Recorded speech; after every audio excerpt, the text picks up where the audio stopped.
નમસ્કાર દર્શક મિત્રો, હું છું આશ્લેષા પટેલ અને આપ જોઈ રહ્યા છો અર્થ પડકાર ન્યૂઝ। તારીખ 1/8/2025ના રોજ સાંજે 5 વાગે જાબડિયા મુકામે જાલેશ્વર મહાદેવ મંદિરની બાજુમાં આમ આદમી પાર્ટીના જાહેર સભા યોજાઈ હતી। આમ આદમી પાર્ટીની પાટણ લોકસભા ઇન્ચાર્જ સોલંકી પ્રભાતસિંહ સમોસીટ, ઇન્ચાર્જ ઠાકોર થાનાજી, સક્રિય કાર્યકર ઠાકોર બાસ્કુજી અને અન્ય કાર્યકરો દ્વારા જાબડિયામાં ડોર ટુ ડોર જનસંપર્ક કરાયો અને આમ આદમી પાર્ટી સ્થાનિક સ્વરાજ્યની ચૂંટણીના પ્રચારની શ્રી ગણેશ કરાયો અને સાંજે 4 વાગે જાબડિયા જાલેશ્વર મહાદેવ મંદિર ખાતે બહોળી સંખ્યામાં લોકો જનસભામાં ઉમટી પડ્યા હતા।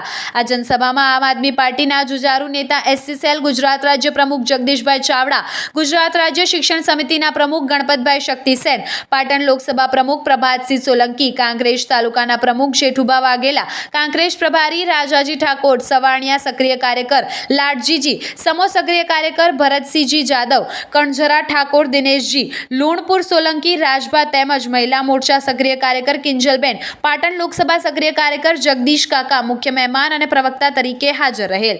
આવનાર મહાનુભાવોનું ફૂલહાર દ્વારા ગામ આગેવાન સોલંકી રમેશસિંહ અને ગામજનો દ્વારા ભવ્ય સ્વાગત કરવામાં આવ્યું અને આમ આદમી પાર્ટી પાટણ લોકસભા ઇન્ચાર્જ સોલંકી પ્રભાતસિંહ દ્વારા ભારતીય જનતા પાર્ટી અને કોંગ્રેસના કાર્યકરોને આમ આદમી પાર્ટીમાં જોડીને આમ આદમી પાર્ટીનો અવાજ બુલંદ કર્યો। આમ આદમી પાર્ટી નેતા જગદીશભાઈ ચાવડાએ ભારતીય જનતા પાર્ટી ભ્રષ્ટાચાર દમનકારી નેતાઓ વિશે લોકોને જાગૃત કર્યા અને આરોગ્ય, શિક્ષણ અને પ્રાથમિક જરૂરિયાત માટે આમ આદમી પાર્ટી જોડવા લોકોને આહવાન કર્યું। આવા જ અવનવા સમાચારો માટે જોતા રહો અર્થ પડકાર ન્યૂઝ। રિપોર્ટર પ્રકાશ ઠક્કર, બનાસકાંઠા। જોતા રહો અર્થ પડકાર ન્યૂઝ અને અમારી ચેનલને લાઇક, શેર અને સબસ્ક્રાઇબ કરવાનું ભૂલશો નહીં।